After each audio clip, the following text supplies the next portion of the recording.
we get the news that Boosie has been re-indicted.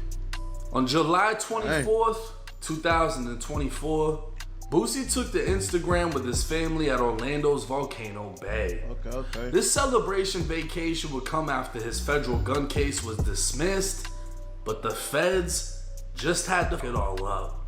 Boosie would take to Twitter stating, "I'm on vacation with my family. My lawyer called me and said this federal prosecutor, M. Wheat, has indicted me again on the same charge and added a charge that I was an addict around a firearm. Shake my head. Why you didn't charge me with that the first time? The judges ruled at this point you're making this a circus. This has to be unconstitutional. This shows how far these devils will go to try and stop a successful black man with a voice. This man has a serious vendetta of hate against me. He wants to be a character in a movie. He just doesn't respect the courts. He's racist and has no respect for the courts. If I wasn't Boosie, this would not be happening to me. This same man looked at me and said, wipe me down on my first court appearance, LOL. He's obsessed. I've never seen nothing like this in my damn life. 30 of us on vacation, and I get this news. He put the hardest battles on his strongest soldiers. God got me. This man doesn't respect the law. Tell the president pardon this justice for Boosie." Now this is devastating.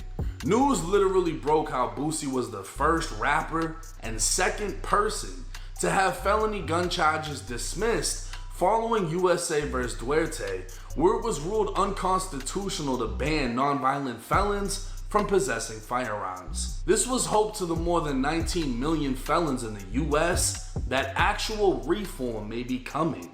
Because it isn't just about changing your own actions. You could become the greatest man or woman after prison and still be held back by felony convictions, preventing you from voting, renting, working, and obviously the right to arm and defend yourself. That's a trap, man. A felony is a lifelong scar that now former President Trump wears like many of us, and this may be the start of a new beginning. So how were the feds able to re-indict Boosie after the charges were already dismissed? On July 16, 2024, Boosie could be seen smiling on Vlad TV only 4 days after having his gun case dismissed. Over the next 3 days, more clips would drop, one of which Boosie and Vlad would address and laugh off the snitch allegations the internet tried to put on Boosie regarding his case. Not only did Boosie not have a co-defendant, he had a hired armed security guard whose sole purpose was to provide security with a gun. So I don't understand how Boosie telling the police that he didn't have any guns, but his security did, was snitching. Especially when Boosie hired them because he legally has guns and does security. But the internet remains undefeated, and when Boosie's case was dismissed, they had no other explanation as to how he could have pulled it off except snitching. Well, here's the plot twist. On July 19th, the same day the video came out, federal prosecutors filed a new indictment charging Boosie again with being a felon in possession of a firearm for the same Glock 19 that he had. I ain't gonna lie, they be trying to take these rappers out, bruh. For real. That's crazy. Dismissed on top of a new charge for being an unlawful user or addict in possession of a firearm. The feds are now alleging that Boosie is an addict, as defined in Title 21 United States Code Section 802, which states, the term addict means any individual who habitually uses any so as to endanger the public morals, health, safety, or welfare, or who is so far addicted to the use of as to have lost the power of self-control with reference to his addiction. So how does that apply to Boosie? Looking at his arrest, Boosie could be seen in screenshots recovered by San Diego police smoking a suspected joint.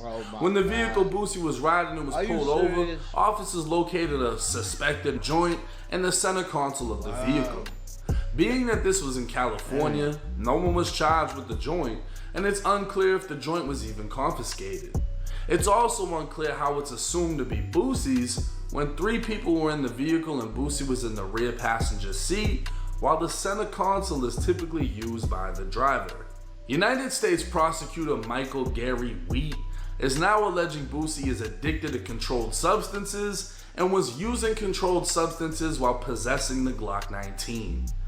Federally, it's still a Schedule 1 controlled substance along with him. So instead of clarifying Boosie allegedly smoked in the legalist state to smoke it, California, Mr. Wheat would use his 30+ years experience as a federal attorney to make it sound as if Boosie was riding around with a Glock smoking. Now I'm interested in viewing how the feds will allege Boosie endangers public morals, health, safety, or welfare by smoking, or how Boosie is so far addicted he's lost the power of self-control, because that's the definition of an addict the feds are using, so that's essentially what they'll have to prove. Even looking at Boosie's criminal history, he was sentenced to 8 years for possession of a controlled substance with intent to distribute, meaning he was selling, not using. Right. He'd also be convicted of bringing him to prison after being caught trying to smuggle codeine. Now it's well known that anyone caught with requests rehab and will claim to be a user rather than a dealer because the punishment is less severe. But Boosie's criminal history clearly implies that he was in it for the money and not the high. So what about double jeopardy? Double jeopardy prohibits anyone from being prosecuted twice for the same crime. But apparently, it doesn't apply until the jury has been sworn in and trial starts. The feds have a 98% conviction rate because almost every case ends in a plea deal before trial, and because Boosie's case never made it that far, the feds are apparently able to not only charge him again, but add on another crime. It's a dirty game. Prosecutors have requested Boosie turn himself in by noon on Wednesday the 24th, or they'd send U.S. Marshals after him. What? Imagine flying 30 members of your family down to Universal in Orlando to celebrate your freedom. And while at the theme park, you get a call that you've been re-indicted and have to turn yourself into the feds immediately. Boosie's lawyer would file a motion to recall the warrant, which was granted, leaving Boosie with a court date on August 2nd. It's very possible they attempt to take him back into custody, forcing him to pay another 6-figure bond, and it's likely this case will take another 6 months plus to come to a conclusion. We'll just have to wait and see if Boosie is able to win his second fight against the feds. Now this has got to be one of the most moments in hip-hop. Right. You have the first rapper to win a Fed case based off of USA vs. Duarte, where they're saying, yeah, he's a felon, but he's non-violent. It's unconstitutional to ban him from firearms. And then you got this federal prosecutor who's been at this for 30 years that says, okay, well, we're gonna re-indict him for the same gun that just got dismissed, and now we're gonna add on that he's an addict because the guns don't mix. So even if it's unconstitutional that he can't be around guns just for being a felon, well, we're gonna portray him to be a junkie, and that way we can make this stick. But I don't understand how that works, because clearly using doesn't affect any of the things that they say in the definition of being an addict. And obviously, Boosie is very much in control. He has self-control. He's a successful rap legend who's constantly traveling for the purpose of business, collabing, performing, whatever. Right.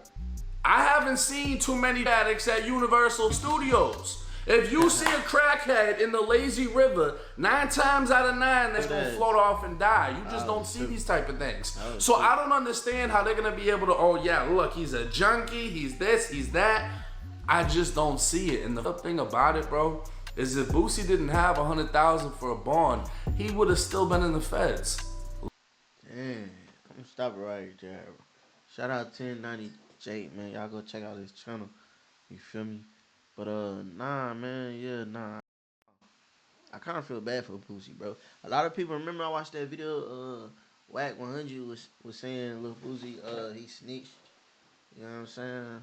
So, and I was saying, bro, I don't think he did, bro. So what y'all think? He just dropped the case? They just dropped the case just so they can pick up a new one. You feel me? I feel like that's messed up, man. I feel like that's definitely messed up. He took his family out and celebrated. And now, you know what I'm saying, with this bad news, I bet they ruined their vacation. Like, you feel me? That's crazy, man. I don't know. Y'all comment down below how y'all feel about the situation. It's your boy Kelvin, man. I'm going to catch y'all in the next one, all right? Peace.